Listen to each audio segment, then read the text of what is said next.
Neel Vasant medical foundation and research centre तर्फे कैलासवासी आमदार डॉक्टर वसंत पवार यांच्या स्मृती दिनाप्रित्यर्थ देण्यात येणारा योगदान हा पुरस्कार डॉक्टर वसंतराव पवार स्मृती पुरस्कार यंदा वैद्यकीय क्षेत्रात उल्लेखनीय कामगिरी करणाऱ्या डॉक्टर भरत केळकर यांना जाहीर झाला आहे।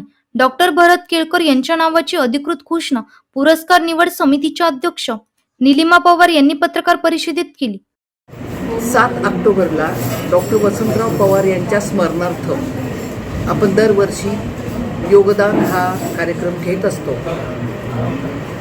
हे 13वं वर्ष आहे आणि एका वर्षी आपण शैक्षणिक, एका वर्षी सामाजिक, एका वर्षी आपण वैद्यकीय पुरस्कार देत असतो।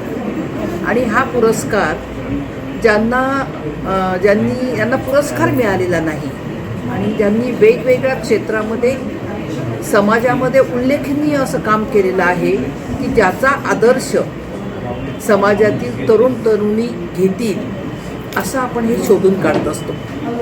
आमची कमिटी आहे, जी कमिटी अर्ज मागवत नाही, आमच्याकडे अर्ज कुणाचेच येत नाही, आम्ही शोधून काढतो आणि मग त्याच्यामध्ये 3 नावं फायनल केल्यानंतर कमिटी मेंबर स्वतः त्यांच्याकडे जाऊन येतात, 1, 2, 3 नंबर काढले जातात आणि मग त्याच्यानंतर नाव आपण प्रसिद्ध करतो।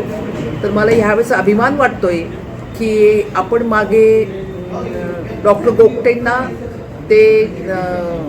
त्यांना असाच आपण हा पुरस्कार दिलेला आहे आणि त्यानंतर आज आपण डॉक्टर भरत केळकर जे अस्थिरोग तज्ज्ञ आहेत, नाशिकमध्ये खूप चांगली प्रॅक्टिस करत आहेत आणि आपल्याला माहीत नाही, आपल्याजवळ असूनसुद्धा वारीमध्ये काम करतात, कोरोनामध्ये प्रशिक्षण त्यांनी दिलेले आहे। ही तर छोटी कामं आहेत, पण आपल्या भारताच्या सीमा ओलांडून सिरियासारख्या देशामध्ये, जिथे इस्रायलसारख्या देशामध्ये की जिथे युद्ध सातत्यानं चालू असतं, तिथं बॉर्डरलेस फाउंडेशनच्या मदतीनं ते स्वतः तिथं 2-2 महिने जाऊन त्यांनी ऑपरेशन्स केलेले आहेत। तर अशा अभिमान वाटाव्या अशा आपल्या वैद्यकीय सेवेतील डॉक्टरांना यंदाचा हा पुरस्कार जात आहे। याच्यामध्ये आपण त्यांना मानपत्र देत असतो आणि 1 लाखाचा आपण पुरस्कार त्यांना देत असतो आणि मोमेंटो पण आपण देत असतो। तर माझी आपल्याला सगळ्या नाशिककरांना विनंती आहे की आपण ह्याला चांगला प्रतिसाद द्यावा आणि ह्या कार्यक्रमाचा आपण आनंद सगळ्यांनी घ्यावा ही माझी नम्र विनंती करते। धन्यवाद। पत्रकार परिषदेला doctor Prachi Pawar, doctor Omprakash Kulkarni, doctor Chandrakant Sanklecha, doctor Avinash Andhale, Vijay Kothari, Vasantrao Khairnar, Ravindra Maniyar, Narayanrao Thete आदी उपस्थित होते।